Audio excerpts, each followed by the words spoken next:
Ang istoryang inyong mapakikinggan ay naglalaman ng mga salita at eksena na hindi dapat marinig ng mga bata. Ang gabay ng mas nakatatanda ay kailangan. Buntis ano? Anong buntis?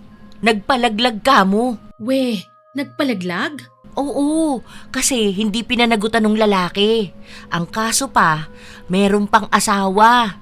Yung pulis na sinasabi niyang tropa niya lang, ayun, dun siya nabuntis. Nagre-recover pa yung katawan niyan. Kailan lang naman niya nagpalaglag? Noong mga nakaraang linggo lang. Nagpahilot yan dun kay Kachaming. Nakita ko mismo, pumunta sila dun ng nanay niya. Madaling araw Di ba maaga ako nagigising? Kapitbahay ko lang naman si Kachaming eh. Ang alam ko, gagraduate na kasi yan ng kolehiyo. Siguro, natatakot din siyang buhayin na magiging anak niya. Medyo okay naman yung ginawa niya eh. Kaso, mali talaga. Kasi bakit siya pumatol sa pulis na may asawa na? Kung tropa niya yun, malamang niyan, alam niya na may asawa nga. Matalino pa naman daw siya. Yon ang sabi ng nanay niya. Matalino ka mong lumandi. Parang ikaw ba? Kasi ikaw ang pinakamatalino sa atin eh. Pero ikaw yung naging pinaka-ob-ob. Ay, sorry naman. Masama na naman ang tingin mo sa akin. Tara na nga, mag-take out lang ako. Uwi na tayo. Hindi na siguro maaalis sa magkakaibigan ang mga tsismisan. Dahil tila ba ito ang nagiging pampagana ng mga usapan nila. Pero minsan, hindi nahihiwalay kung ano ang totoong nararamdaman nila sa mga usapan. Lalo na kung ang pasaring ay para sa isa't isa. Ano kaya ang mangyayari sa mga tsismosa na magkakaibigan?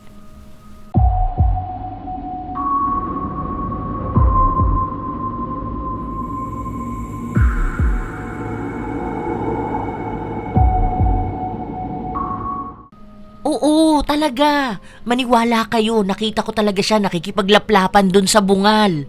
Akala niya siguro wala ako dun eh. Tuwang-tuwa pa siya. Sa bagay, parehas naman silang amoy bulok na bagang. Yak, ano ba yung paggamit mo ng salita? Pwede mo naman sanang sabihin na nagkikiss sila. Arte Ganon din naman yun. Nagkikiskisan yung mga bagang nila. Parehas naman silang single, ano ba kayo? Pero oo nga naman, ano? Bakit kasi sa public nila gagawin yun? Matatanda na rin sila.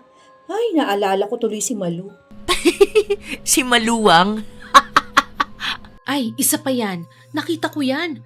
Ang bata ng lalaki niya ngayon Nagpakulay pa siya ng buhok. Kulay pink pa.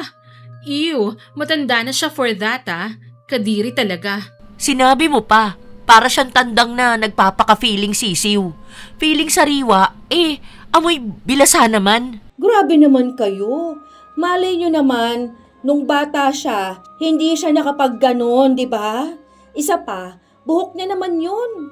Pero sa bagay, mukha nga siyang inahin na nagpapaka-feeling sisiw. Mga lalaki pa nun. Diyos ko, kala mo mga apo na niya. Magkano kaya binibigay niya dun, ito pa. Alam ko may pinapaaral din siya sa kolehiyo. Naging lalaki niya. Feeling niya ata pakakasalan siya kapag nakagraduate na. Asa naman siya, no? Alam ka namang mag-aalaga pa yung bata ng uugod-ugod. Ang baho na niya. Amoy lupa. Ikaw ba, Isa? Baka mamaya may lalaki ka na pala dyan, Baka may bata ka dyan, kakatuto lang magpatayo. Anong akala mo naman sa akin? Happy ako na single ako, no? Kesa naman sa'yo, may asawa't anak nga, hindi mo naman alam paano bubuhayin. Tuwang-tuwa ka pa na gabi-gabi ka may dilig. At least ako, iisa lang ang hardinero ko. Talaga ba? Sige nga, ikaw ang magbayad ng kinain mo. Uy, sinabi mo na nga na ikaw magbabayad eh. Barya lang yan sa'yo. Magkano nga yung bigay mo sa mga scholar mo?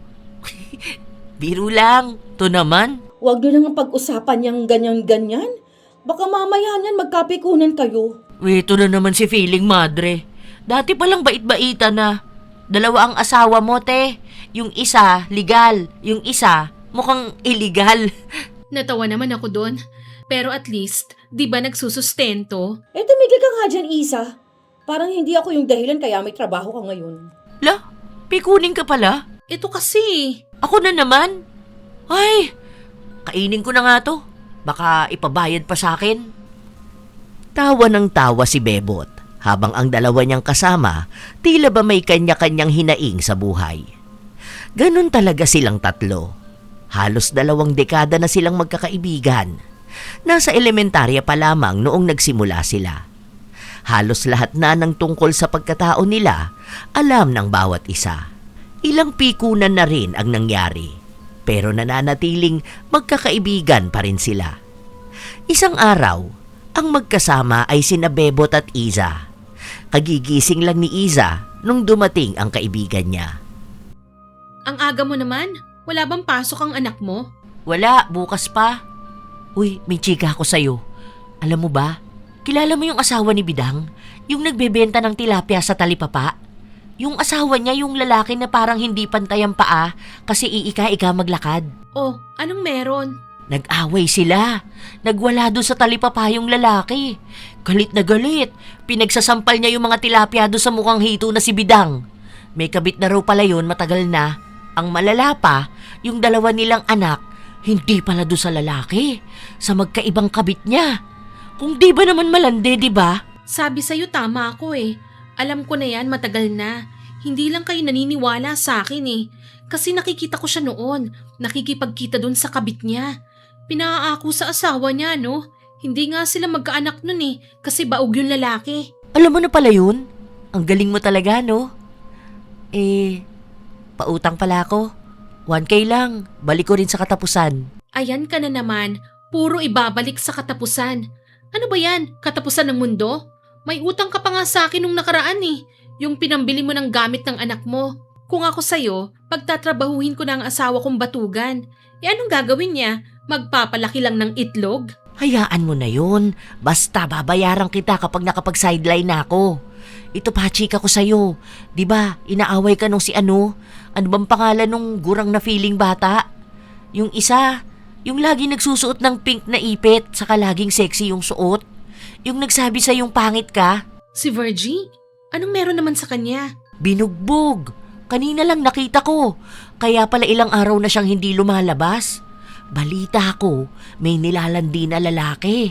Ayun, nakita ng asawa. Ginulpi siya. Buti nga sa kanya. Ang yabang pa niya eh. Uy, 1K uutangin ko ha. Oo na, sige na. Mamaya kukunin ko sa kwarto. Saka ito pa. Ay, ang dami kong baon na chismis. Kasi kanina ko lang to nalaman. Ang daming sinasabi ni Bebot para lang talagang mapautang siya. Kung tutuusin, sobrang dami na talaga niyang utang kay Iza. Ang iba ron, hulugan niya pa kung bayaran. Pero bago siya makabayad, may dagdag na naman siyang utang. Si Iza ang pinakamayaman sa kanila dahil sa negosyo nito. Habang si Bebot naman ang pinakakapos dahil sa asawa niyang walang trabaho. Kasabay ng parehas na araw, habang nasa palengke si Bebot, bibili siya ng bigas. Nakita niya naman si Jinky. Sa kanya naman inulit ang mga chismis na alam niya. Diba? Kakaiba? Hala, kawawa naman siya, nasuntok siya. Nabugbog pa pala. Tao rin naman siya kahit nasabihin na malandi siya, no? Pero sa bagay, kasi naman, bakit siya lalandi doon sa may asawa na? O ngayon, nakatikim siya tuloy. Ang dami pa namang matatapang na babae ngayon. Hindi talaga siya aatrasan nun, ha? Pero, sa bagay, buhay naman niya yun. Kaya lang, parang ang sakit din talaga mabugbog, no? Ano ka ba talaga? Sang-ayong ka ba o ayaw mo? Naaawa ka ba o parang deserve niya? Kahit nung paganyan ka na. Sintu-sintu ka ba? Grabe ka naman magsalita. Para ka kasing kakaiba. Makaalis na nga. Andyan pala yung isa mong asawa. Hello, pare number 2. Tawang-tawa na naman si Bebot. Kaya mas naiinis ang kanyang mga kaibigan. Nilakasan pa kasi nito ang boses niya. Nung nagkita naman sina Iza at Jinky, si Bebot naman ang usapan nila. Hindi.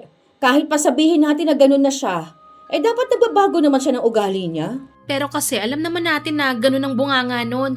Hindi lang naman siya sa'yo ganun eh. Siya pa ang kinakampihan mo. Ako nga yung kausap mo. Baka nakakalimutan mong kung hindi kita tinulungan noon, hindi ka naman makakagraduate. Hindi ka makakahanap ng magandang trabaho, ano? Sana, hindi ka mayaman. Mas mayaman ka pa nga sa akin. Isipin mo, wala ka sa lugar mo ngayon kung pinabayaan kita noon. Sorry na, alam ko naman eh. Kaya nga, bakit ba kasi ganun ang ugali nun? Nakakairita rin kasi ang boses nun. Para siyang tambay sa kanto na laging may inaabangan na kaaway. Yun nga, kaya nga dapat yun ang baguhin niya. Kaya yung asawa niya hindi makahanap ng trabaho dahil sa kagagawan niya eh. Hindi niya rin naman inuutusan yung lalaki na yon. Dapat nga, hiwalayan na niya para hindi siya nagtitiis ng anak niya. Baguhin niya yung pananalita niya, hindi yung pati tayo sinasaktan niya. Kung pa-jologs-jologs siya, wag niya na tayong idamay, no? Pero nakakaawa din siya. Huwag mo naman sabihin na hiwalayan niya ang asawa niya. Makakahanap naman daw yun ng trabaho. Malay natin kung ano nangyayari sa bahay nila, di ba? Eh wala naman tayong alam dun. Kasi sila mag-asawa lang nakakaalam nun. Ha? Pero nakakainis nga siya. Naalala ko na naman yung sinabi niya. Sabi niya, bakit? Masama na ba na magkaroon ng dalawang lalaki? Eh kesa naman magtiis ako sa asawa ko, maghihiwalay na rin naman kami nung isa. Kasi may babae na yun. Kailangan lang naman namin yung isa't isa. Kasi nga may negosyo kami at para sa mga bata. Kaya wag niya akong pagsasalitaan ng masama. Sa susunod yan, baka masungal-ngal ko na siya. Kainis? Oo nga, nakakainis siya. Hindi na tuloy alam ni Iza kung ano ang magiging reaksyon niya. Paano ba naman? Kapag magsasabi siya ng masama tungkol kay Bebot, bigla namang kakabig si Jinky. Kapag naman medyo kampi siya kay Bebot, bigla naman siyang susumbatan ng mga naitulong sa kanya noong mga bata pa sila. Kaya ngayon, siya naman ang nagkaroon ng hinaing. Sinabi naman niya yon kay Bebot. Naiinis ako. Eh kasi naman, ang tagal na nung tulong niya. Sige, sabihin na natin na dahil sa kanya kaya nakagraduate ako. Pero dahil naman sa akin kaya ako yumaman, no? Isa pa, hindi naman nawala ang utang na loob ko sa kanya. Kaya nga kahit minsan nakakainis siya eh, kaibigan pa rin ang turing ko sa kanya. Pinatutunguhan ko pa rin siya, no? Alam mo, sabihin mo yan sa kanya. Paano ko nga sasabihin? Eh pamumukha na naman no na ang dami niyang nagawa sa akin. Eh ikaw rin kasi, kailan ka ba magbabayad ng utang mo sa akin? Ay, bakit naman biglang sa akin yung balik? Sabi mo sa katapusan, eh katapusan na bukas. Huwag mong sabihing uutang ka na naman. Oo nga. Uutang sana ako pero 300 lang naman. Bibili lang ako ng ulam. Magbayad ka naman ng utang mo. Ang kapal naman ng mukha mo. May trabaho na si mister. Babayaran din kita. Kulang na ba panlalaki mo, ha? Hindi ka na ba napapatapos dahil kulang bayad mo sa kanila? Akala mo naman lagi siyang tatakasan? Eh may chismis pa naman ako. Basta bayaran mo ko. Ang dami mo ng utang sa akin, no? Hindi ka man lang nahihiya. Lapit ka ng lapit sa akin kapag may kailangan kang pera. Kapag singilan na, para kang ano dyan. Magbayad ka. Gusto mo lagi ka pang sinisingil. Umiikot lang sila sa ganon. Kung ang isa ang naiinis, ibabaling sa isa. Laging may tinatago sila o iniipon na sama ng loob sa isa't isa na hindi nila mailabas-labas. Pero kahit na ganon, lagi pa ring may araw na magkakasama sila para pag-usapan ang buhay ng iba. Katulad na lamang isang araw. Eh ito na nga, di ba? Nagkaano kami noon, nagkasalubong. May mga suot pa siyang alahas, ang taas ng noo. Ang yabang aba, para namang hindi siya mukhang garapata sa galisi na aso sa kalye. Wala naman nagbago sa itsura niya. Natatawa talaga ako sa pinagsasasabi mo. Ang yabang naman nun. Kaya pala nung nakita ko siya, hindi ako pinansin. Eh hindi ko rin naman siya papansinin, ano? Oo, kung alam mo lang pati nanay nun, akala mo naman kung sinong nakatungtong na ng ibang bansa at nakahawak na ng snow. Pinagyayabang pang nagpapatayo sila ng mansyon. Ngayon, ang balita ko, eto pa ha, yung kanu niya, wanted sa ibang bansa. Nagtatago rito sa Pinas. Ang sabi niya, pakakasalan daw siya. Mukha namang mauubos na pera nun. Kasi isipin mo ha, yung kumain sila sa labas, pati tunay niyang asawa imbitado. Baka naman hindi totoo yung sinasabi mo na wanted. Tsaka okay na yun. Pwede naman siyang pakasalan kahit na pangit siya, no? Pero tama ka rin naman kasi. Ang yabang ng nanay nun.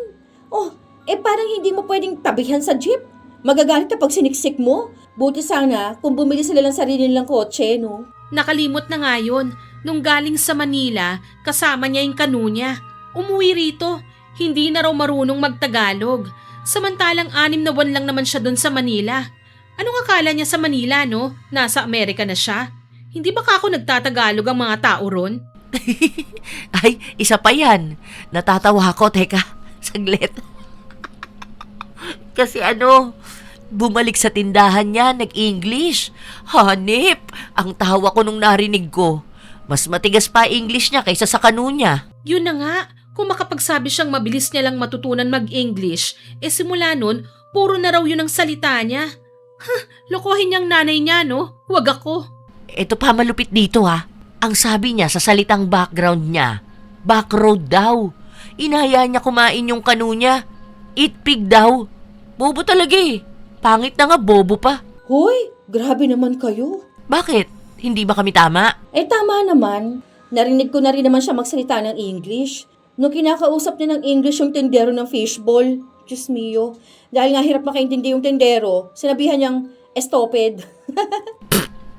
Stupid. Siya ka mo ang stupid. Ay. Ang tawa ko talaga. Pero, hayaan na natin siya. Kasi buhay naman niya yun. Ay, hindi naman natin alam kung ano ba ang pinagdaraanan niya, kaya talagang push na push siya mag-English. Baka naman kukunin na siya ng kanu niya. Isasama na siya sa ibang bansa.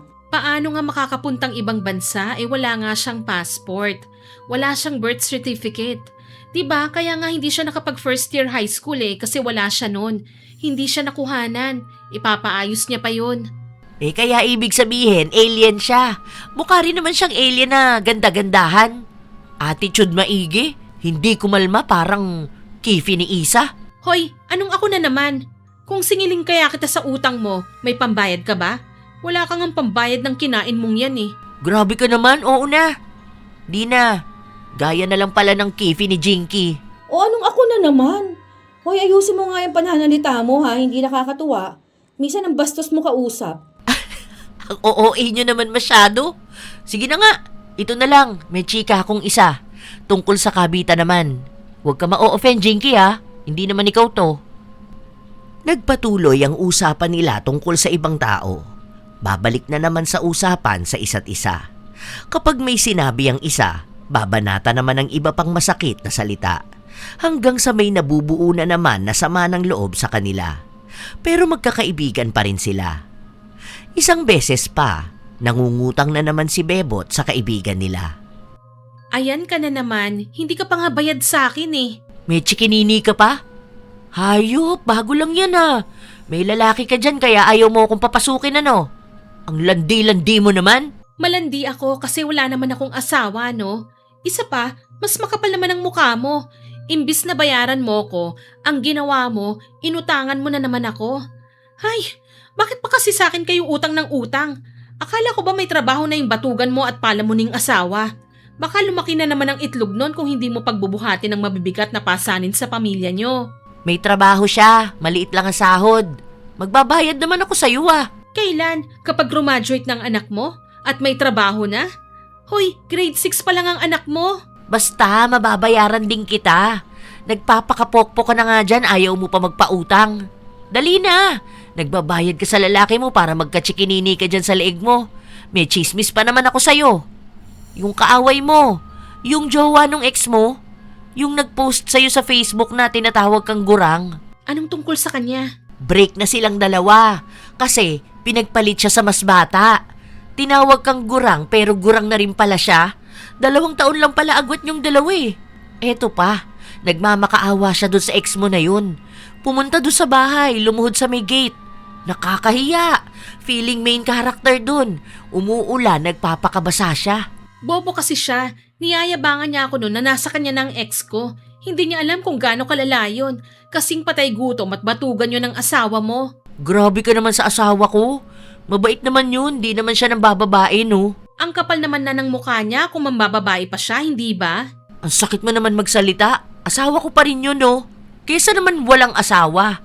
O kaya, 2 ang inaasawa. Ah, ganon. Di wag kang mangutang sa akin. Magbayad ka nga ng utang mo.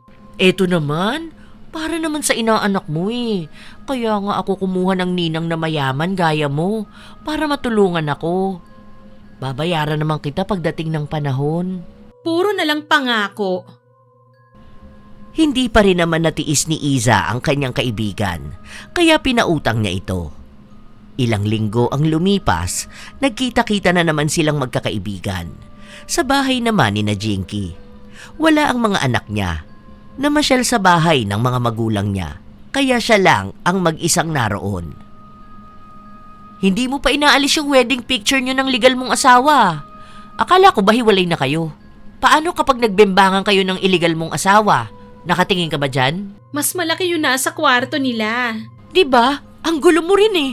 Para kasi Isa, nagpapabembang sa dalawang lalaki. Hoy, ako naman walang asawa, no? Hindi ako kasal, hindi ako nagpakasal. Hoy, anong dalawa? Pinapaasikaso na nga yung annulment namin. Tsaka wag mong nga akong husgahan, Isa, ha? Kung hindi naman sa mga natulong ko sa'yo wala ka namang ipambabayad sa mga lalaki mo. Hindi ka naman nila papatusin kung hindi dahil sa pera mo. Saan ba galing ang pera mo? O di ba sa trabaho at negosyong naitulong ko? Yung una mong negosyo, munti ka na nga magsara, di ba? Kung hindi ko sinalba yon, saan ka pupulutin? Ang dami mong pinagkakautangan noon, ako nagbayad Kahit pa sabihin mong nabayaran mo na sa akin yon, iba pa rin namang naitulong ko sa'yo. Kasi wala namang tutulong sa'yo ng ganito sa naitulong ko. Ay, ungkata ng utang na loob. Oo, gaya mo, may utang ka pa sa akin na hindi mo pa binabayaran. Ano, alangan namang iyon na lang yon. Ang iinit naman ng mga ulo nyo. Eto na nga may chika na ako sa inyo para hindi na kayo ganyan. Alam niyo yung anak ni Jing? Buntis. Sino doon? Yung 10 years old niyang anak, nagpakangkang na ang bata-bata pa. Totoo ba na buntis yun? Ang sabi kaya malaki ang tiyan kasi may sakit nga raw. Anong sakit niya? Kalandian? Buntis yon. Ang nakabuntis doon, yung anak ni Junjun. Yung si Junior kung tawagin niya. Kasing edad lang din nun. Paano mo naman nasabi na buntis? Tsaka, yun ang nakabuntis? May maitatago pa ba sila sa akin? Yung tatay mismo nun ang nagsabi. Lasing na lasing nung nakaraan. Nagwawala doon sa tapat ng bahay ni na Junjun. Naglalaro daw yung mga bata na yon, kaya ayun, ginaya yung napanood. Yung nanay din naman kasi nung babae, pok-pok, panay bar at inuman ng inaatupag. Ayun, yung anak na pabayaan. Baka naman may ibang dahilan. Anong ibang dahilan? Malandi ka mo. Isipin mo yun, nanunood ng malalaswa kareregla lang, bumuka ka na agad. Sa bagay, kasi kahit nung bata pa yun, kakaiba na siya Pareha sila mag-ina, kasi nung nabuntis din yun sa panganay niya na nasa 12 lang ata siya. Tumatakas daw siya sa nanay niya kasi ayaw niyang maghugas ng plato, kaya ayun, nabuntis. Grabe nagkaroon agad ng asawa. Mas lumala yung gawaing bahay na ginagawa niya ngayon. Ang bilis niya rin magkaroon ng apo. Pero hindi pa rin naman natin sila pwedeng husgahan agad. Hinuhusga na nga natin. Grabe kasi ibang kabataan ngayon Gustong subukin ang lahat ng nakikita nila. Lalo ng ganyang mga walang gabay ng magulang. Pinapakita niya rin kasi sa anak niya na nagpapakangkang siya. Di ba nga nung nakaraan may customer siya, andun sila sa bahay nila. Yung si kumpare naman, akala mo sobrang buting ama para magwala ng ganun. Hindi nga siya nagtatrabaho. Hinahayaan niya asawa niyang sumama sa ibang lalaki. Ano nga asahan niyang makukuhang aral doon ng mga anak niya? Walang trabaho? Para lang palang asawa mo. Batugan. Oy, may trabaho na asawa ko, no? May sahod na siya. Maliit nga lang. Kasing juts ng ng legal na asawa ni Jinky. Kaya ayun, pinalitan at mas pinili si illegal. Hoy, para sabihin ko sa'yo, hindi naman ako papalit-palit ng lalaki hindi gaya ni Isa. Ako? Bakit nadamay na naman ako dyan? Uy, hindi makaapila. Kasi susumbatan siya. Grabe pa naman ugali nito ni Jinky. Hilig manumbat. Hindi yun panunumbat. Nagsasabi lang ako ng totoo na kung hindi naman dahil sa akin, hindi naman talaga siya magiging matagumpay sa buhay. Ayusin mo nga yung pananalita mo. Akala mo naman nakakatuwa ka? Pikuning ka pala. Ano ka ba, Bebot? Tsaka ka magsabi ng ganyan kung wala ka ng utang sa akin. Hindi ka nga makabayad, ganyan ka pa. Ano ba yan? Sige na nga, may isa pa akong chismis. Grabe naman kayo kung pikunin. Alam ko ito, alam nyo na to Yung tungkol kay Maribel.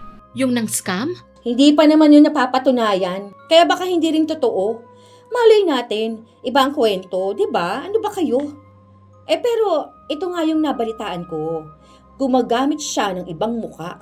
Ini-edit niya ng hubad. Ibebenta niya ngayon sa ibang tao, tapos pag nabenta raw yung mukha nung anak ng kapatid niya, o di, yung 20 anyos. Kasi mukha yung inosente, di ba? Mabenta sa mga manyakis. Alam na alam mo Minsan nga raw kahit tulog yung pamangkin niya, kinukuhanan niya ng picture para ibenta. Ayun, timbog siya, may kaso. Ang problema, nakatakas. Hindi nila mahanap ngayon kung nasa na. Ang bilis magtago. Oy, ang balita ko, nagtatago siya doon sa isa niyang kaibigan. Yun nga rin, kaya kasama yun sa iimbestigahan. Kulong silang dalawa kapag pinagtakpan pa. Sinira na niya imahe ng pamangkin niya nang iskam pa siya ng kapwa niya Pinoy. Makikipagkita raw siya, ang gamit niyang picture yung sa pamangkin niya. Nagkasalubong sila nung lalaki, hindi raw kilala ni pamangkin. Malaki nakuha niya dun nasa 50K din daw. Bobo nga nun sana nagparitoke na lang siya. Ay, sa bagay, hindi na maaayos mukha nun Daig pa nun ang nakasinghot ng lahar nung pumutok ang pinatubo. Ang puti ng mukha niya parang laging espasol. Ang pangit niya pang tumayo, parang kuba na ewan. Ano kaya ang dahilan kaya ginawa niya yun, no? Baka naman may pinagdaraanan siya. May malaking pangangailangan. Kaya kahit na mali yung desisyon niya, ginawa niya pa rin. Wala yung problema, sugarol lang talaga siya. Oo nga, lagi yung talo sa sugal. Malaki rin utang nun sa kasino. Daming naghahabol sa kanya parang dead or alive. Usapang sugarol, yung asawa pala ni Teresa, lulong pala yun sa sugal. Yung sa cellphone lang. Yung scatter ata yun. Binenta ng lalaki yung bahay nila. Ngayon, pinapaalis na sila kasi kukunin na. Wala sila ngayong mapuntahan. Kawawa yung si Teresa Isipin mo ilang dekada na siyang nasa ibang bansa. Tumanda na hindi man lang nakauwi at makapagpahinga sa Pilipinas. Sobrang stress niya sa asawa niya. Nakarma na ata siya. Oo, yan din ang naisip ko nung narinig ko yung balita na yon. Kasi grabe yung ginawa niya sa mga magulang niya noon Yung tatay niya naging pulubi na, sa kalsada na namatay. Ang ginawa niya pa noon, niloko niya pang mga kapatid niya. Akala niya siguro walang balik yun sa kanya. Ngayon, ayan, bumuhay ng sugarol na asawa. Nang ibang bansa na nga para sa mga anak, doble-doble naman ang balik sa kanya ng karma. Ganun talaga kapag gumagawa ka ng masama Tandaan mo yon, Bebot. Ako lang bang may kasalanan na nagagawa rito? Linis-linisan yan? Sa halos 3 oras nilang pag-uusap, nasa 20 katao na ang napag-usapan nila ang buhay. May kanya-kanya silang mga opinyon at kapag wala na silang mapag-usapan, ang isa't isa naman ang ginagawa nilang usapan. Umabot ng ilang buwan, sa ganun lang umiikot ang buhay nila hanggang sa nagkakapikunan na sila isa-isa. May pagkakataon pa noong sina Iza at Jinky ang magkasama, ang usapan nila ay si Bebot. Ang daming ang utang sa akin nung si Bebot. Ewan ko ba bakit hanggang ngayon hindi pa rin niya ako mabayaran? Alam mo naman na mahirap ang buhay ng tao na yon. Pero sa bagay, dapat matuto siya magbayad. Ang pangit pa ng bibig niya. Diyos ko. Minsan siya na nga may utang, pero siya pa yung parang basura magsalita. Walang preno. Wala akong problema sa pananalita niya. Pero yung panay utang niya sa akin, meron. Ikaw wala, ako meron. Ayoko sa lahat yung ganun. Kapag nakikita niya ako nakasama ko si Carlo, lagi niyang binabati na magiging legal na si illegal. Kung hindi ka ba naman mapikon sa kanya, ang tagal-tagal na laging sinasabi sa kanyang baguhin niya yung ganun niyang pag-uugali. Hindi naman niya inaayos. Baka magbago pa naman siya. Magbabago? Hanggang kailan pa yun? Kapag magugunaw na ang mundo? Dapat kasi pagsabihan mo siya. Total kayo naman minsan yung palaging nag-uusap. Nangungutang siya palagi sa'yo. Para hindi ako nai-stress ng ganito, no? Nung ikaw nga tinutulungan kita ng mga panahon na stress ka rin, di ba? Ganun mo rin dapat ako babawian. Malaki naman ang utang na loob mo sa akin, kaya dapat lang ikaw na ang gumagawa ng paraan para maging maayos din ako. Sasabihin ko na lang sa kanya kapag pumunta siya rito para mangutang. Dapat lang talaga. Ano ba kasi ang status nung paghihiwalay mo dun sa legal mo? Pinapaasikaso na. Gusto nga makipagbalikan sa akin, ayoko na talaga. Nung una, pwede pa sana, kaso nitong mga nakaraan napapaisip na ako.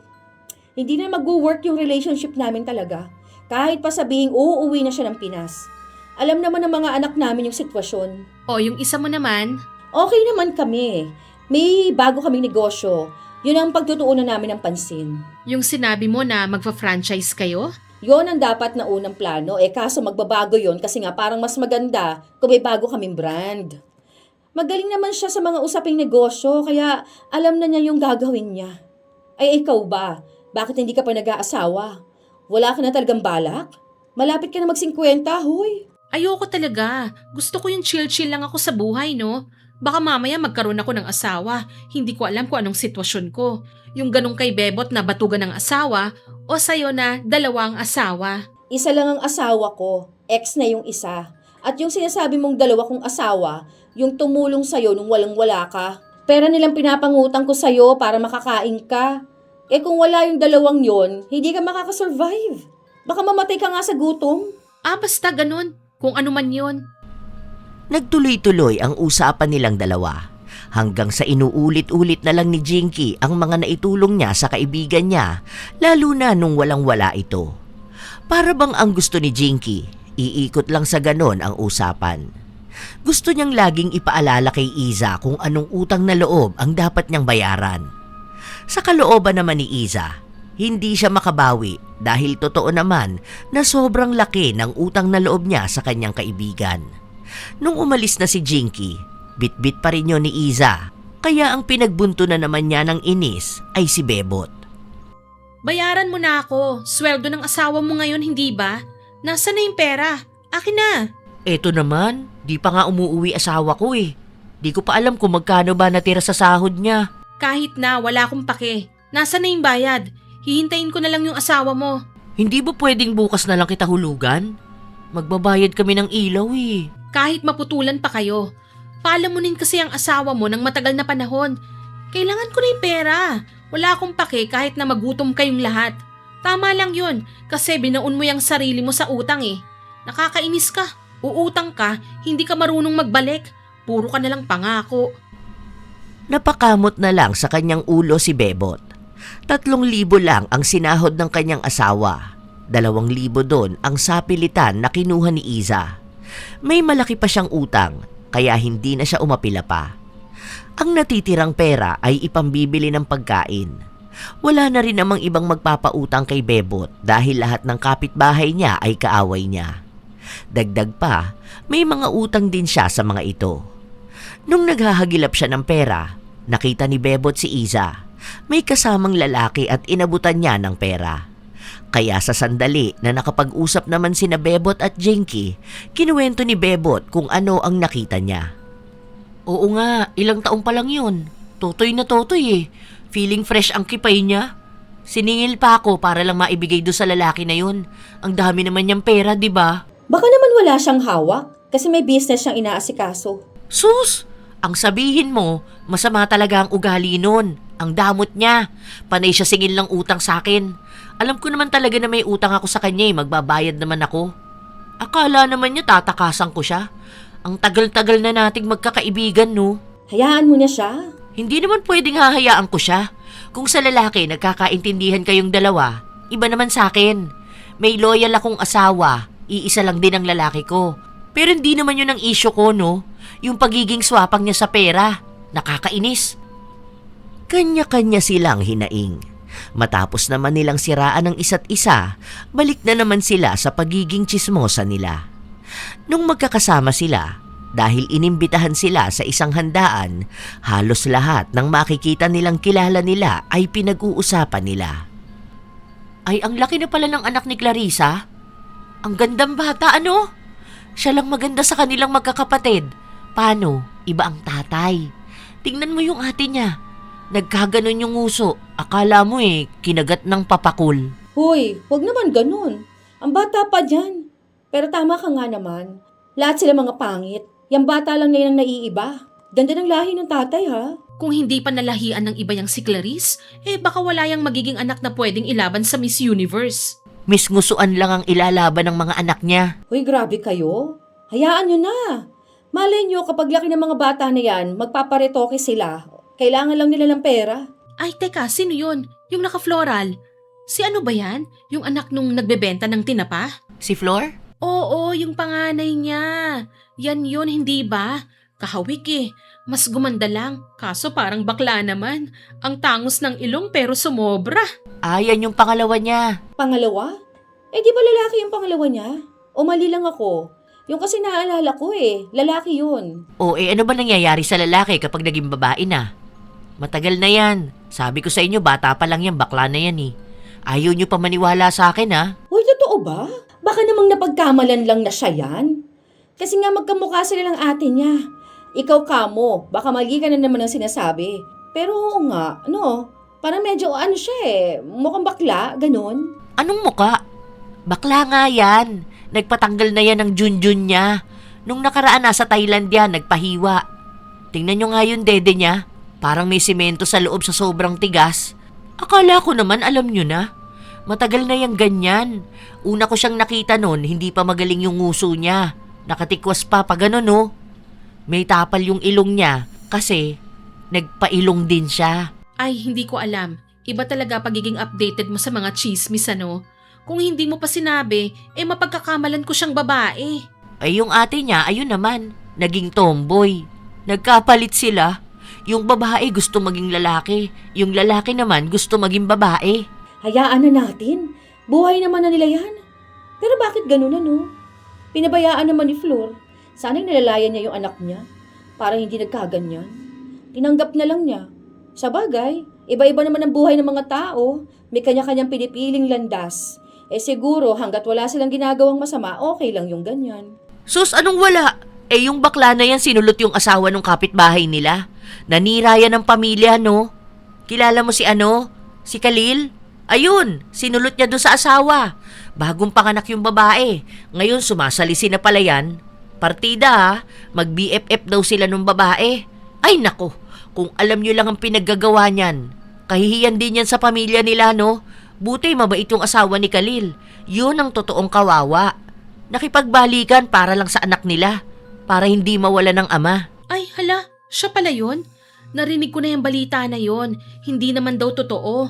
Kaya hindi ko na alam saan ako sasagap ng tunay na kwento Nakalimutan ko naman na tanungin sa'yo. Ay, oo nga pala. Ikaw pala yung may mas alam ng ganito. Ay, sinasabi ko sa'yo. Alam na alam ko lahat yan. Galing din sa tunay at maaasahan na source. Kakaiba naman din pala. Hayaan na natin. Kasi siguro naman may karapatan ng mga taong magbago. Isa pa, nabalitaan ko rin pala. Siya rin ba yung nakawaldas ng pera ni Ate Maria? Yung pinaparingga sa Facebook? Siya pa raw may lakas ng loob na magdemanda ng libel. Iba kasi pangalan dun Ano ata yun? Angelico? Ay basta ganun. Angelina Angecu. Pangalan niya ata yun bilang babae kuno. Ewan kung saan niya nakuha yun, pero oo siya yun. Yung business partner dapat ni Ate Maria, kaso hindi niya binayaran yung mga supplier. Ayun, pinangpa-opera niya. Kaya siguro hindi pantay ang dede niya no? Kaiba naman, hindi na naawa dun sa tao. Ang bait kaya nun. Kaya nga. Ay, kumain na lang tayo. Nagugutom na ako. Habang kumakain sila, ang naging usapan naman nila ay ang kung sino ang nagluto. Na mas masarap pa raw ang pagkain na luto ng kung sino. At maging buhay ng mga yon ay pinakikialaman na nila. Kahit na may laman na pagkain ng bibig nila, hindi sila natatapos sa panay pagsasalita. Lalo na kapag isa sa kanila ang may natanaw na kakaiba o tao na pwede nilang pag-usapan. Walang kawala sa kanila ang buhay ng iba. Gaya na lamang noong bago sila umuwi, may isang babae silang nakita. Feeling ko buntis yan. Iba hugis ng balakang Malay mo naman, ganyan lang talaga. Bata pa lang yan. Malaki na balakang yan. Hindi tignan mo kasing maigi. Tignan mo dito sa pwesto ko Diba? Sino ba yun? Saan ba dyan? Ayan daw si Dina. Ay sus, akala ko naman kung sino. Buntis Anong buntis? Nagpalaglag ka mo. We, nagpalaglag? Oo, kasi hindi pinanagutan ng lalaki. Ang kaso pa, meron palang asawa. Yung pulis na sinasabi niyang tropa niya lang, ayun, doon siya nabuntis. Nagre-recover pa yung katawan niya. Kailan lang naman niya nagpalaglag Nung mga nakaraang linggo lang. Nagpahilot yan doon kay Kachaming. Nakita ko mismo, pumunta sila doon ng nanay niya. Madaling araw Diba, maaga ako nagigising. Kapitbahay ko lang naman si Kachaming. Ang alam ko, gagraduate na kasi yan ng kolehiyo. Siguro natatakot din siyang buhayin na magiging anak niya. Medyo okay naman yung ginawa niya kaso mali talaga, no? Kasi, bakit siya pumatol sa pulis na may asawa na? Kung tropa niya yun, malamang niyan, alam niya na may asawa nga. Matalino pa naman daw siya. Yon ang sabi ng nanay niya. Matalino ka mong lumandi. Parang ikaw ba? Kasi ikaw ang pinakamatalino sa atin eh. Pero ikaw ang naging pinaka-ob-ob. Ay, sorry naman. Masama na naman ang tingin mo sa akin. Tara na nga, magte-take out lang ako. Uwi na tayo. Hanggang sa makauwi sila, hindi na ngumiti pa si Jinky. Hindi talaga siya natutuwa sa kung paano magsalita ang kaibigan niya. Pero ilang araw lang din naman ang lumipas, naging maayos silang dalawa. May bago na naman kasi silang pinag-uusapan. May umuugong na usapin sa isa sa mga kakilala nila. Nag-aaway hanggang sa social media at nagkakademandahan na rin. Hindi akala ko ba yung lalaki siya yung nagsimula? Yung lalaki nga ang biktima. Hindi naman pala buntis yung anak ni Marisol eh. Parang pineperahan lang nila yung lalaki. May ano kasi yung lalaki. May something siya. Eto pa ha. Nililigawan ng lalaki na yun yung pinsan ni Abby. Yung magandang babae. Yung apo ni Kanoymi. Oo, kilala ko yun. Tropa yun ng pinsan ko. Uy, ayun nga. Siya ang nililigawan. Kaso nalaman ni Marisol na mayaman yung pamilya nun. Kahit pa sabihin na parang sintu-sintu nga. Ngayon, nagpanggap na buntis yung anak niya. Siya mismo nagpapanggap para perahan. Nagbibigay ng sustento yung tatay ng lalaki. Inaayos na rin yung pagpapakasal. Lintik na yan. Nalaman na hindi naman pala buntis. Paano naman nasabi na hindi nga buntis? Mamaya nakunan lang yung bata. Tinagusan daw nung nasa labas sila. Kasama yung mga magulang ng lalaki. Itinakbo sa ospital kasi akala nakunan siya. Doon nalaman na may regla pala. Never, as in never nagkaroon ng sign na buntis yun. Para maunahan nila, nagpost itong si Gaga na Marisol ng mukha ng lalaki. Sinabi niya ngayon na ginahasa daw ang anak niya. Kung ano-anong pinagsasabi niyang paninira. Itong sintu-sinto, may kapatid pala na abogado. At hindi lang yun, pamilya rin sila ng may mga kapit. Kaya nung nagsampa ng kaso sa kanila, binura niya yung post. Pero pinagpipilitan niyang ginawa nga yun ng lalaki. Ayun na. Mas gumulo pa kasi umami na yung babae na pinilit lang siya ng nanay niya na gawin yon. Kasi nga raw, kailangan nila ng pera. Ang gulo naman. Pero ang tanga naman kasi ni Marisol kahit noon pa. Ganid sa pera. Pati anak niya, sisirain niyang buhay. Ang gulo nga. Siguro wag na lang nating pansinin. Pero kasi, tama din naman na dapat kasuhan yan si Marisol. Na-trauma na pati yung anak niya eh. Ay, kaya palang yabang niya nung nakaraan na may bago silang TV. May bago rin siyang cellphone, iPhone pa raw. Ipapaayos niya pa yung bahay nila. Gusto niyang ipa-up and down. May hinihintay nga lang daw siyang pera. Baka doon yun, ano? Oo, eto pa ang malupit Ay, isa to sa iskandalo na kinakaharap niya. Magpapagawa siya ng bahay. Umutang siya kay yung nagpapasanla ng mga ATM. Si Ate Haida? Ayun, oo, siya nga. Ganito, isinanla niya yung ATM ng lalaki dahil dapat daw matapos na yung bahay bago manganak yung bata. Tinatakot niya yung lalaki na hindi siya ipapakilala na tatay. Nung naisanla niya, bumili yun ng 3 iPhone. Yung isa sa kanya, yung 2 dun sa kamag-anak niya. Aba, nagyayabang sa mga kaanak niya nga, kaya binilhan niya. Ang tanga din naman kasi nung lalaki. Paanong magiging tanga ay sinamantala nga? Sus, sabi nga na may something, tinakot pa na hindi makikita yung anak. Na nakabuntis kuno. Nilasing kasi nila yun kaya ganun. Takot lang yon, lalo na't kilala ang pamilya nila. Kapag may nangyaring eskandalo, damay pa lahat. Pero hayaan na natin, kasi kaya naman na nilang malampasan yun. Ako ang may problema. Ano naman yun? Nalugi yung bago naming negosyo eh. Grabe, ilang libo yung nailabas namin. Hindi pa rin kami makabawi. Dagdag pa yung paghihiwalay namin ng asawa ko. Hindi maaprubahan. Ang laki ng nabawa sa savings ko dahil dito, no? Puro labas ang pera. Wala naman lang pumapasok. Lo, ikaw pa malulugi ang negosyo? Maniwala ako sa'yo. Hindi ka nga papalugi sa asawa Sa negosyo pa kaya? Feeling ko nga minamahalas ako. Malas ang putya. Ang malas yung walang asawa. Ang swerte mo nga 2 ang iyo. Bakit ba banggit ka ng banggit na 2 ang asawa ko kasi? Hindi naman yun ang pinag-uusapan natin Nagsasabi ako ng problema ko. Hindi ka nalang makinig dyan. Kung wala kang alam sa negosyo, huwag kang kuda ng kuda. Kalma lang tayo dyan Gigil na gigil yan. Hindi mo naman kasi alam kung anong problema ko. Seryoso ako na ang laki ng lugi ko, ang hirap makabangon. Dahil kung magtutuloy-tuloy itong ganito, baka maghirap na kami, no? Lahat ng ginagawa ko walang nangyayari. Nagtanda malas-malas sa lahat. Oo nga, Bebot. Ikaw talaga.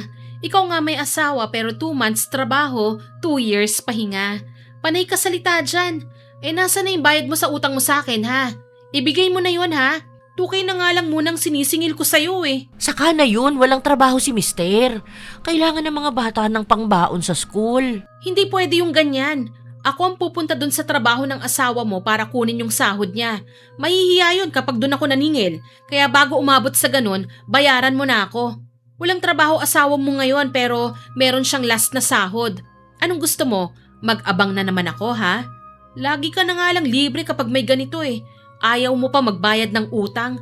Konting hiya naman dyan, oy. Palaki ng palaki utang mo sa akin, ha?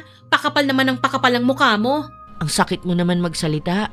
Kung nagbabayad ka sana ng utang mo, hindi ka masasaktan sa mga sinasabi ko. Magiging palamunin na naman yung asawa mo. Inuuna mo kasi yung buhay ng mga kapitbahay mo, eh. Buti sana kung may sahod ka sa pagiging tsismosa mo. Nanggigitata ka dyan, oh. Mukha kang kawawa. Natapos ang pag-uusap nila na para bang kanya-kanya na naman silang nagsasabi ng kung ano-ano sa isa't isa. Matapos ang buhay ng iba, sila-sila naman ang nagtatalo. Sa paglipas ng ilan pang mga linggo, tuluyan na ngang nalugi ang negosyo ni Jinky. Hindi niya maipaliwanag kung anong nangyari. Lahat ng mga produkto niya laging nasisira. Hindi na sila dinaragsa ng mga tao. Kaya napilitan siyang isara ang isa niyang negosyo at nagbabaka sakali na maisalba pa ang iba. Isang araw, habang naglalakad si Bebot pauwi sa bahay nila, nakita niya si Iza na may kasamang lalaki. Mukhang may lahi ito at kalalabas lang nila ng hotel.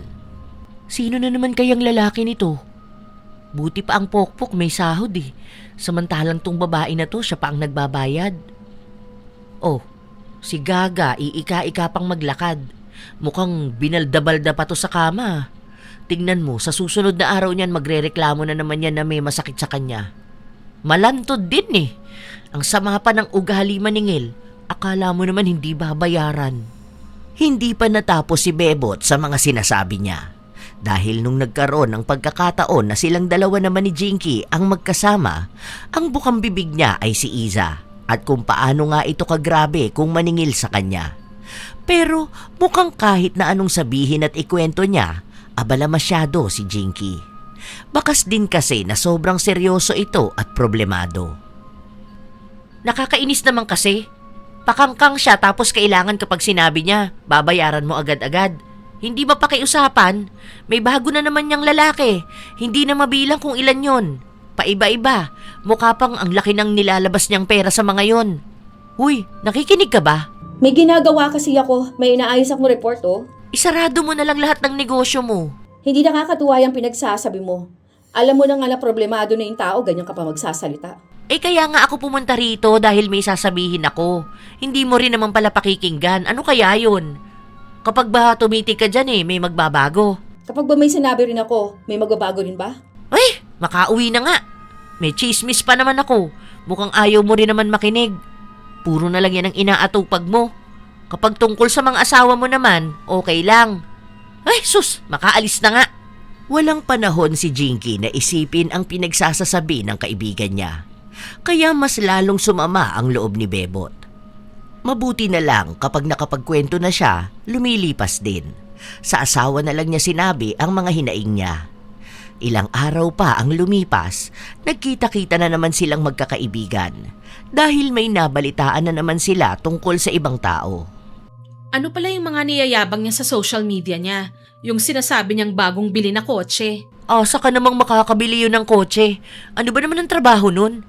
Nagbabantay sa lotohan? Sa gabi sa mamihan? Renta niya lang yun. Kasi ganito yun Yung ex niya, si Hazel, nagkaroon ng bagong jowa. Eto, medyo may kaya sa buhay. Hindi mayaman pero hindi naman kasing hirap niya. May kotse, hatid sundo itong si Hazel. Mukhang natapakan ng pagkalalaki niya.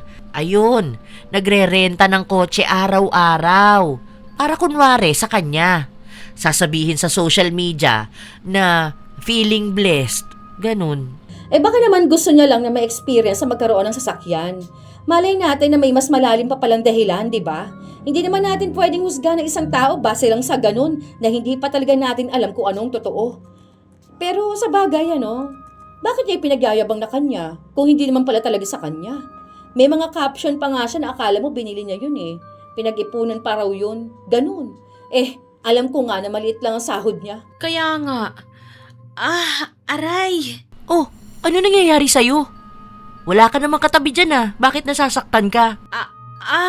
Ang sakit naman. Hindi ako makaupo ng maayos. Nak ng putya, nagpatira ka na naman. Hindi ka na naman makatayo dyan ng maayos. Ilan ba yun at hirap na hirap ka dyan? Binalibag ka ba kaya ganyan ka? O buti buhay ka pa? Gaga ka, hindi. May pigsa ako, no? Aray, ang sakit. Pigsa lang to, no? Ang balahura ng bunganga mo. Mabuti na lang walang ibang tao rito sa bahay. Baka marinig ka pa, i-chismis din ako. May pigsa ka? Sa singit ba? Kasi nakabuka ka dyan eh. Hindi nga eh. Ito, tignan nyo. Nung nakaraan, maliit lang to eh. Ngayon lumaki na. Ininuman ko na ng gamot, wala naman nangyayari. Nagkapigsa ka pa talaga sa pisngi ng kipay mo? Psst, ano ba yan? Puta, ano ba yan brownies? Mas dark pa yan sa eyeliner ni Jinky Ang dami mo pang lalaki, kulay sunog na atay naman yung kifi mo. Ano ba yan? Bakit naman ganyan yan? Hindi na yan matatawag na fresh flower eh. Ano na yan? Lanta na yan. Kaloka. Ano yan kapag hapunan ng mga lalaki mo, lights off? Para hindi nila makitang kumakain sila ng expired na pagkain. Hoy, grabe ka naman. Ang ipinapakita yung pigsa niya. Pero sa bagay, tama ka nga naman. Kakaiba yung kulay eh. Yung sa akin, nangalak na ako ng 2. Hindi naman ganyan. Medyo alam mo yun, parang nasunog.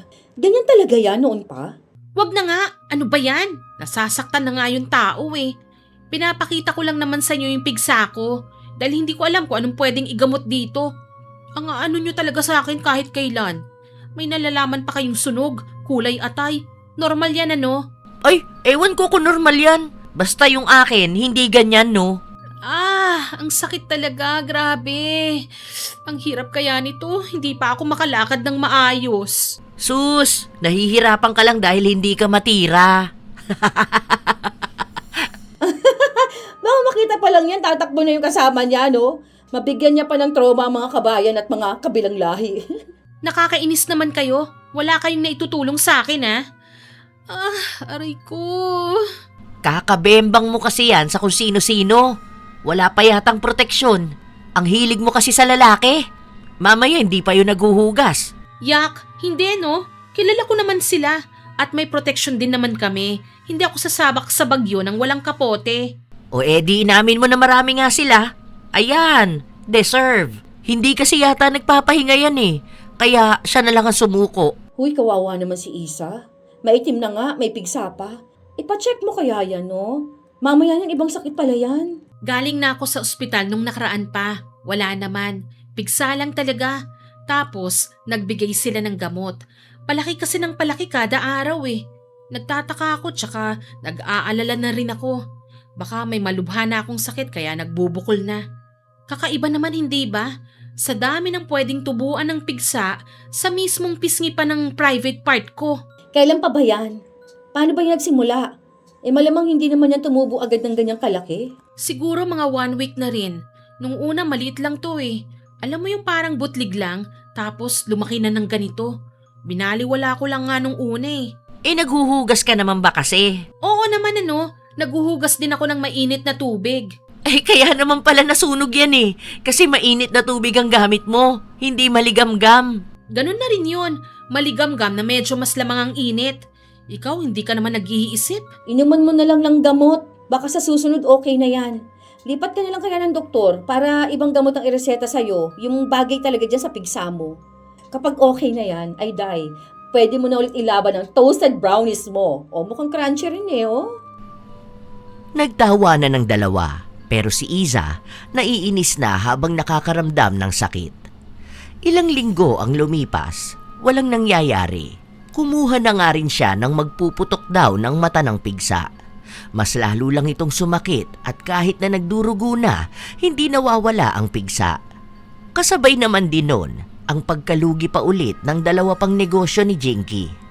Nagbenta na siya ng isa niyang lupain. para ipansalo sa mga pasahod at ibang gastusin. Pero kahit na ang daming nangyayari sa dalawa, may oras pa rin sila para pag-usapan ang buhay ng iba. Magkakasama na naman sila. Anong nangyari dyan sa mukha mo? Mukha kang panda. Ang itim naman niyang ilalim ng mata mo. Bebot, wag mong sabihin na may ginagawa kang hindi tama. Parang hindi ata siya nakakatulog na maayos. Tingnan mo, mukha siyang bruha. Pero baka ano lang yan, dala ng problema. Ang dami niyang iniisip ng mga nakaraan. Yun ang sabi niya. Kasi pati buhay ng ibang tao, iniisip niya eh. Ang sakit. Mali yung pag-upo ko. Grabe naman talaga tong parusa na to sa akin, oo. Aray ko. Naaano ko eh. Hindi nga ako makatulog ng maayos. Lagi akong binabangungot. Nung nakaraan, buong magdamag akong gising. Hindi talaga ako makatulog. Ang pangit ng panaginip ko. Parang totoong nangyayari. Chismosa ka kasi. Baka nag-aabang ka palagi ng chika o ganap sa mga kapitbahay mo. Feeling CCTV ka kasi. Wow, nakakahiya naman sa inyo, no? Magiging magkakaibigan ba tayo kung hindi tayo chismosa lahat, ha? Magtatagal ba tayong ganito kung may isa sa atin na ayaw marinig ang buhay ng iba? Puro ka ganyan. Mas malala pa nga minsan yung comment mo. Baka naman binabangungot ka na ng mga utang mo. Ang dami mo rin kasing kaaway, no? Nangihimasok ka sa buhay ng iba. Pero malamang niyan sa mga utang mo, lalo na sa akin. Ano, kailan ka ba magbabayad? Puro ka pangako dyan eh. Gusto mo ba na ako na lang ang bumuhay sa pamilya mo? Uy, teka lang naman oh. Mas marami ka pang nasabi. Hindi mo man lang talaga ako kinamusta kahit paano. Tsaka ang pangit ng bibig mo. Mas maganda naman yung bibig ko kaysa sa ibang bibig ni Isa. Sa akin pinkish. Sa kanya ano? Ano na naman ha? Hindi ka na natapos. Sana hindi ko na lang pala pinakita. Wala kang ibang bukang bibig kundi ito. Sabi ko ne. Baka yan kasi talaga ang dahilan kaya kung ano-anong napapanaginipan mo. Kung anong lumalabas sa bibig mo, yun din ang naiisip ng utak mo. Kaya yun din ang lumalabas sa panaginip mo. Kung pangit ang lumalabas sa bibig mo, pangit din ang panaginip mo. Grabe ka pa magsalita kay Isa. Pero kasi sa bagay tama ka rin naman. Kakaiba din naman kasi ang kulay pati hugis. Medyo parang hindi pantao. At dinagdagan mo pa talaga ha? Mas malala pa yung lait? Alam mo, feeling ko kaya ako binabangungot kasi nakita ko yun. Nakakatakot. Nightmare talaga. Maiba tayo. Nagbablog na pala si Elisa. Nakita ko yung post niya. Wala namang nanonood ng mga vlog niya. Pinopromote niya pa. Malay mo naman, nagsisimula pa lang siya, di ba? Wala namang masama sa gusto niyang gawin yun. Pero nakita ko nga rin yun. Pinanood ko. Ang pangit naman talaga ng vlog niya. Ang pangit pa ng boses niya magsalita, no? Yun yata yung dumaan sa newsfeed ko. Yung pumunta siya ng Palawan. Tawang-tawa ako doon. Nakita ko yun kasi trying hard niya eh. Diba? Sabi ko sa'yo eh. Iba yung datingan niya doon. Ang pangit pa ng camera niya. Basta, hindi ko na tinapos yun. Sinilip ko lang kung anong itsura. Feeling naman niya. Huwag na lang nating pansinin kasi baka nagsisimula pa lang siya. Pwede yan sa susunod na tumaas yung views niya. Sumikat siya, diba? O tapos makabili siya ng bagong camera. Pero kasi, ang cringe niya panoorin. Ilang taon na ulit siya? Magsi-50 na yon, uy. Tapos ang gusto niyang gawin, mag-vlog. Magluto na lang siya ng pagkain ng mga apo niya, mas mabuti pa. Dapat, ang mag-vlog, ikaw na lang, Jinky. Malay mo makabawi ka pa sa mga nalugi mo. Ay, nakakatawa yon. Nagbenta na nga ako ng kotse. Ilan na lang ang natira sa'yo? 2 na lang, tapos 2 motor. Nanganganib na nga rin yung motor ko na yun. Yung isang lupa namin sa Batangas, baka maibenta na yun. Bakit kaya hindi mo na lang isuko ang negosyo mo na yan? Iwan mo na yung illegal mong asawa. Baka minamalas ka na kasi sugapa ka rin sa lalaki eh. Para kasi Isa. Hoy, anong ako na naman? Hindi ako nagjowa, no? Kung may lalaki man ako, ibang usapan na yon. Wala rin naman akong bagong lalaki ngayon dahil nga ang laki ng pigsa ko. Buti nga. Mas mabuti nga naman sa'yo, hindi ka na nakakatulog eh. Pwede pa rin naman ako makapagpahinga kapag nakainom na ako ng pampatulog. Naghahanap na ako nun. Kayo? Paano ka nakakasiguro na makakatulog ka nga ng maayos? Gaya nga ng sinabi ni Jinky, hindi alam ni Bebot kung paano siya makakatulog. Sinubukan niyang uminom ng nireseta sa kanyang pampatulog. Walang nangyayari. Dilat na dilat siya kahit na madaling araw. May isang gabi pa nga na maaga siyang nakatulog nagising siyang pawis na pawis. Dahil sa panaginip niya, may humahabol sa kanya. Para itong totoo na nangyayari. Dahil sa hindi na maayos ang tulog niya at 3 araw na siyang gising, para siyang lutang. Minsan hindi makausap ng maayos. Minsan naman, nagsasalita siyang mag-isa. Sabi nga ng mga kapitbahay niya, nabaliw na siya sa sobrang pagkapakialamera niya. Habang si Jinky naman, naubos na lahat ng ari-arian. Ang natitira na lang sa kanya ay ang bahay na tinitirhan nilang mag-iina. Naisara na rin niya ang huling negosyo na sa tingin niya ay tutulong sa kanya na makabawi. Si Iza naman, nangangayayat na rin dahil sa pigsa na hindi mawala-wala. Kung ano-anong gamot na rin ang pinag-iinom niya. Kaya nung minsan na magkita-kita silang magkakaibigan, sa halip na tungkol sa ibang tao ang usapan, naging tungkol na ito sa kanilang mga problema. Putik na yan, iniisip nila na nag-a-addict ako. Ang lalim daw kasi ng mata ko. Hindi nga makatulog ang tao anong magagawa ko? Ako nga iniisip nila na may malubhang sakit ako. Ang tagal ko nang malungkot, ang tagal ko nang walang dilig Lagi nga ako nakabukaka pero dahil naman yun sa pigsa. Ako naman, iniisip ko kung ibebenta ko na yung bahay namin. Dahil kailangan ng pambayad sa school ng mga bata. Ilang buwan pa yung pasok nila, wala na akong budget. Nagbigay yung tatay nila, tsaka yung isa ko. Pero kada may hahawakan ng pera, may nangyayari na kailangan kong unahin pagkagastosan Grabe na yung kamalasan sa buhay ko. Hindi ko alam kung kailan ba yung huling beses na nakatulog ako ng maayos. Yung humihilik pa. Kahit wala ng panaginip, basta makatulog. Ngayon, swerte na kung makakaidlip pa ako ng 2 hours. Ang iingay pa ng mga kapitbahay ko. Inaaway din nila ako. Nababaliw na raw ako kasi nga lagi akong lutang. Sino ba naman kasing makakapag-isipan ng matino kung ganito? Ang hirap ng walang tulog Iniisip ko nga kung magpapa-opera ba ako Kaso natatakot ako. Paano kung lumala pa? Baka kasi mamatay lang ako Ay, bakit ba ganito? Sa dami ng pinagdaraanan ko sa buhay, ngayon lang ako nakaranas ng ganitong klase ng kamalasan. Kahit pa sabihin may tumutulong sa akin, iba yung epekto ng malas. Sige na, aamin na ako. Aaminin mo na ano? Naiinis kasi ako sa'yo Oh, ano namang kinalaman yan? Pinakulam kita. Ikaw rin naman kasi. Wala kang ibang ginawa kundi sumbatan ako. Kapag wala ka sa mood, sinusumbat mo lahat ng naitulong mo sa akin. Kapag naman magsasalita ako, manunumbat ka na naman. Nakakagalit yun kasi kahit sinong kaharap natin, kahit nasan tayo, parang hindi ako pwedeng maging proud sa sarili ko. Kasi dapat laging nakakabit ang pangalan mo. Oo, nandun na tayo. Nawala nga ako rito kung hindi dahil sa'yo. Pero nung mga panahon na tinutulungan mo ako, hindi ko naman hiningi yun sa'yo, hindi ba?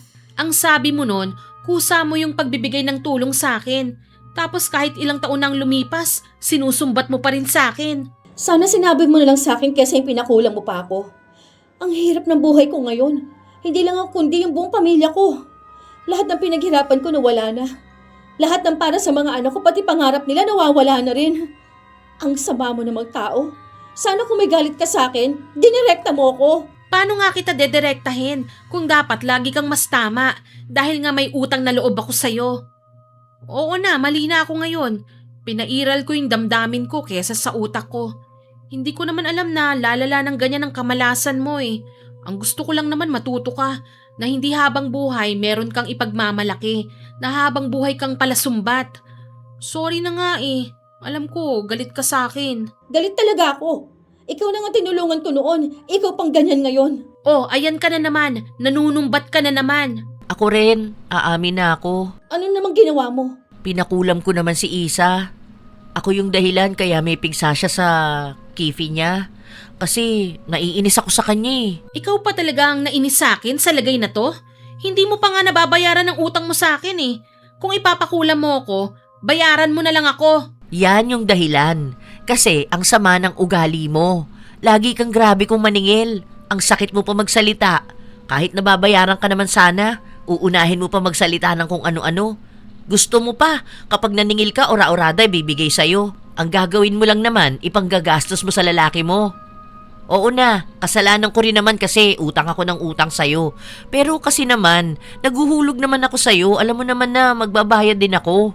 Saka nagbibigay ako kapag may pera ako. Hindi kita tinataguan. Ang lakas pa ng loob mong makipagkita at makipag-usap sa akin? Umaasta ka pa ngayong concerned?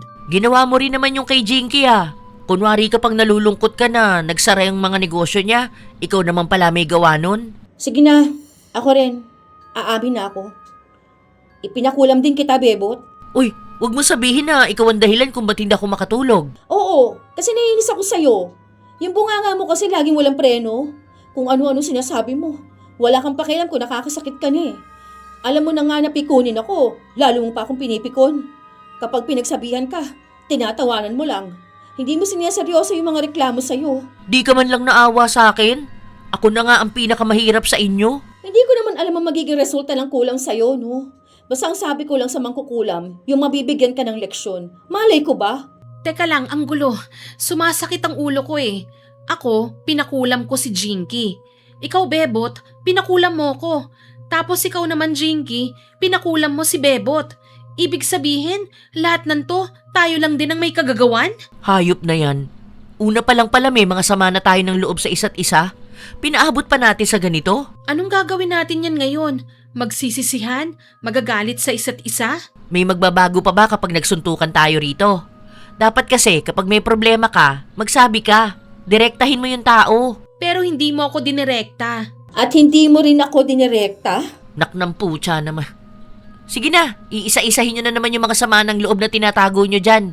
Ako, galit ako sa kung paano ka maningil, Isa. Wala akong paki sa pandalalaki mo kasi buhay mo yan eh. Oo na, sige na. Sorry na, Isa kasi ako yung may utang sa'yo, ako pa'y nagpakulam. Ngayon ko lang napagtanto na may mali rin ako. Masyado akong umasa sa'yo eh. Nakikita kita bilang utangan pero tanga ko dun. Mali na ako. At sorry din, Jinky. Hindi ko naman alam na nakakasakit ako eh. Akala ko dahil sa magkakaibigan tayo, okay na yung mga lumalabas sa bibig ko. Sorry na sa inyong dalawa Pasensya na kayo kung may nagawa akong mali sa inyo. Ako rin, naiinis lang talaga ako kapag paulit-ulit mo kong sinusumbatan sa tulong na akala ko kusang loob na binigay mo sa akin. Ilang taon kong tiniis na magmukhang kawawa kada magsasalita ka, Jinky. Mali ako na pinakulam kita.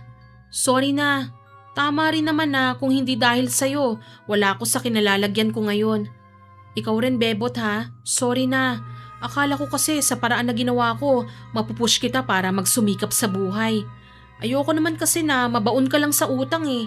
Kahit pa magkaibigan tayo. Gusto kong matuto kang kapag nangihiram ka ng pera, ibabalik mo. Alam ko naman na may mali rin ako eh. Sorry na sa inyong dalawa Ako rin. Pasensya na. Sorry, Bebot. Hindi ko malang iniisip yung pamilya mo kapag nagkasakit ka ng ganyan. Pasensya na kung sa tagal nating magkakaibigan. Hindi mo lang ako nasanay na ganyan ka na talaga. Sorry na. Kung mas inuna kong lumapit sa mangkukulam, kaysa lumapit sa'yo at kumprontahin ka. Ikaw rin, Isa.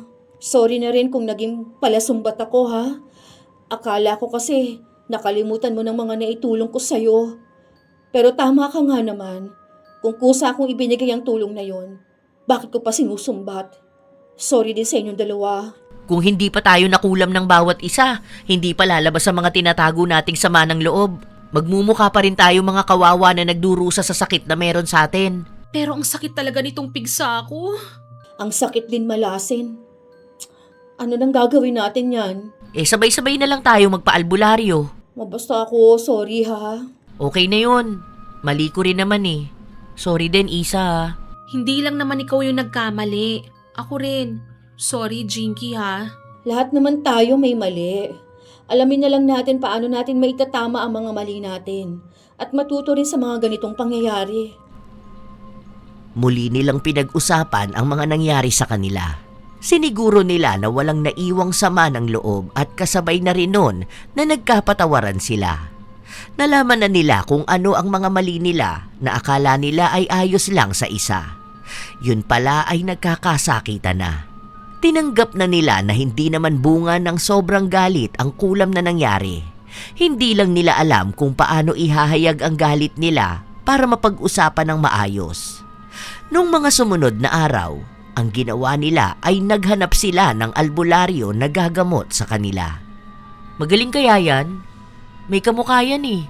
Parang siya yung Yung kaaway no ni Marisa? Sino na naman yun? Yung ano yata yun? Yung nanay nung classmate ng anak mo? Ah, oo, kilala ko na. Parang hindi naman. Pero oo nga ano. Subukan na lang natin. Eto na naman tayo eh. Inuuna na naman natin ang tsismisan. Tara na! Mabuti na lang, mabait din ang albularyo na nakausap nila. Inamin nila na sila lang din ang nagpakulam sa bawat isa. Tinawanan pa nga sila nung una, kaya akala nila hindi sila gagamutin. Ngayon lang daw kasi nakainkwentro ng ganong klaseng kulam ang albularyo. Madalas kasi, ang nagpupunta sa kanya na kulam ng ibang tao. Hindi niya pa nagamot ang 3 nagkulaman na kasama ang mga nagpakulam sa kanila. Pinagsabihan pa sila na sa susunod, wag nilang gawing laro ang itim na mahika. Dahil seryosong usapin daw ito. Hindi naman na sila mga bata para matakot maglabas ng saloobin nila. Halos matagal din ang oras na ginugol nila sa pagpapagamot. Ano sa inyo? Eto sa akin, tubig. Ihahalo ko sa ipanghuhugas ko. 3 days daw, kada umaga, bago mag 7 a.m. Sa akin naman itong 3 papel. Susunugin ko naman to ng 6 p.m. Makakatulog na raw ako kahit paano. Sa akin naman, ihahalo sa panligo ko. Isa lang to eh. Bato na maliit. Parang ibababad ko raw muna to ng 30 minutes sa balde. Tapos ipangbabanlaw ko yun. Hindi ko raw pupunasan yung tubig sa katawan ko. Hihintayin ko na matuyo. 3 araw din sunod-sunod. Tuwing umaga rin sa akin. Bago naman mag 8 a.m. Sana maging epektibo to, no? Para naman gumaling na tayong lahat. Ang hirap nito eh. Lagi na lang akong nakabukaka. Nakakatawa akong tignan eh. Kanina nga narinig ko yung 2 babae. Pinagchichismisan ako. Natira daw ba ako ng kapre? Natira ng kapre kaya di na makalakad. Tuwang-tuwa yan. Natawa lang, ko naman. Kanina rin naman yung sa sakayan. Di ba nagtanong ako kung saan tong lugar ng albularyo? Nakita si Bebot. Sabi sa kanya mukha nga raw siyang nasapian ng masamang elemento. Mukha raw zombie. O ayan, kapag ako tuwang-tuwa kayo, kapag ako nakatulog na ulit ng maayos, sumanda kayo sa mga chismis na sasabihin ko. Nakakalimutan ko na kasi yung iba eh. Tara na nga. Kawawa na to oh. Munta nga. Wala nang ang dilig, hindi pa maisarado ang mga hita. Sinunod lang nila ang sinabi sa kanila. Nung unang linggo, walang nangyayari. Akala nila hindi gumagana. Pero nung mga sumunod na araw, naging maayos na. Hindi sila bigla ang gumaling. Inabot din siguro ng halos 1 buwan. Kay Iza, paliit na ng paliit ang pigsa niya. Kay Bebot naman, mula sa 1 o 2 oras na tulog, nakakaabot na siya ng hanggang 7 o 8 oras. Habang si Jinky naman, pansin niyang kahit paano ay unti-unting gumagaan ang buhay nila. Hindi na siya gaya noon na laging kapos sa pera. Kaya nung minsan na magkita-kita ulit sila, Okay na ako. As in, malinis na. pink na ba yan? Hoy, grabe ka naman. Pero oo nga no.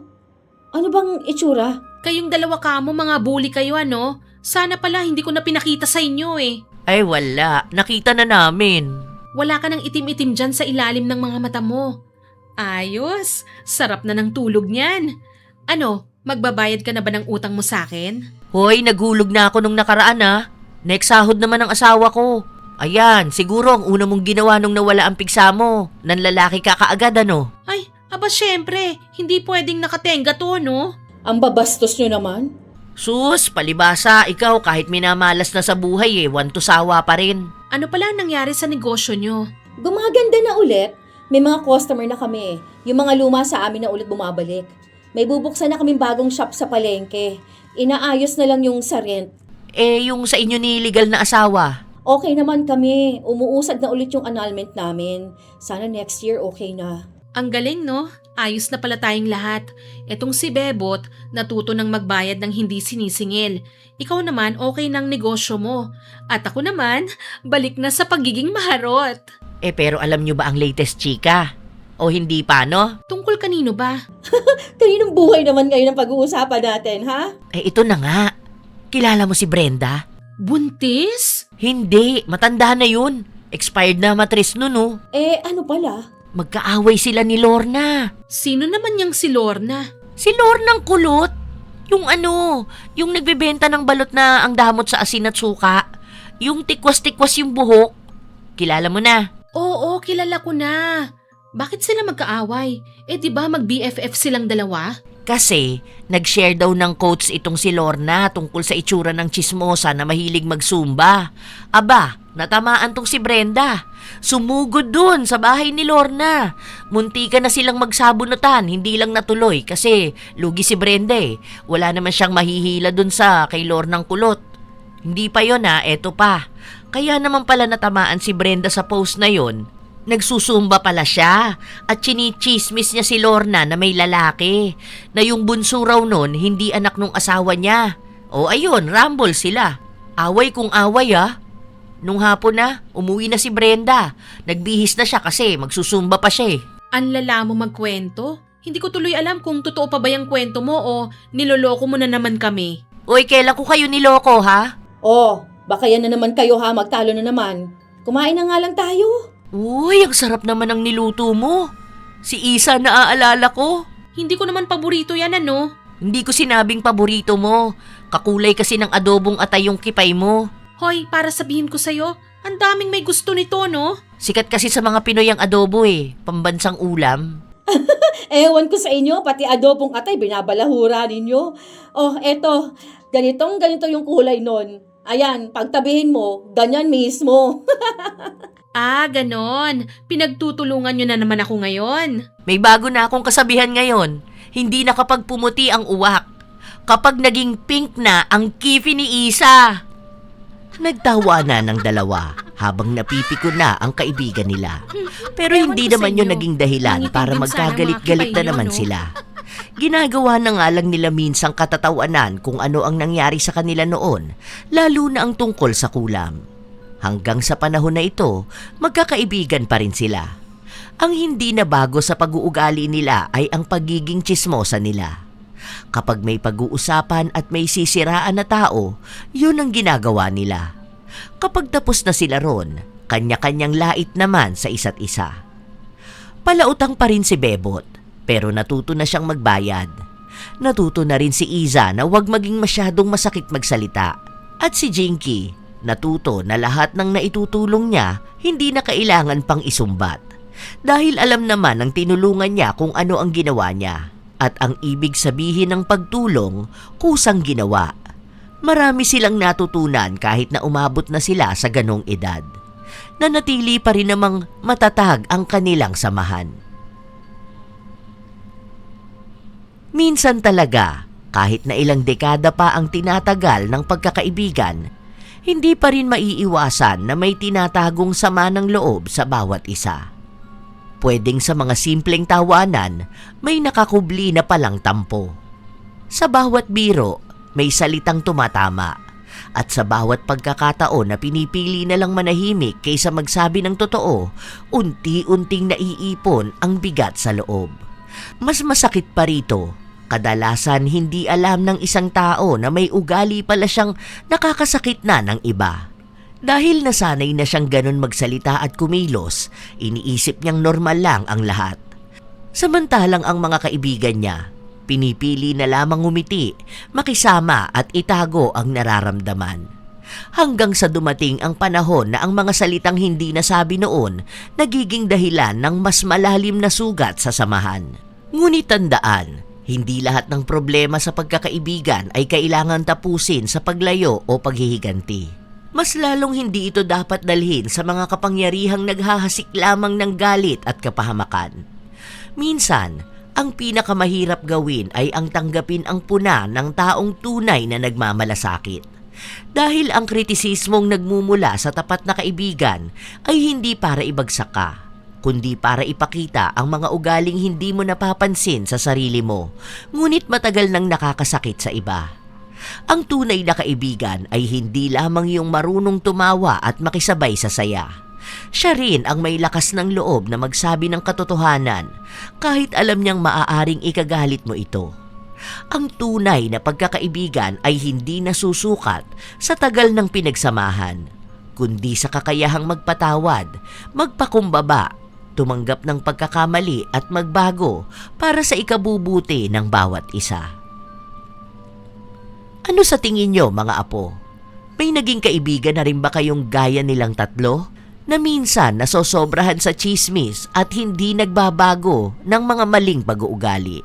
Ibahagi nyo na sa amin ang inyong kwento at maging ang inyong opinyon. Naway may hatid na aral ito sa inyo. Ito ang inyong Lola Telang at maraming salamat sa palagi ninyong pakikinig, mga apo.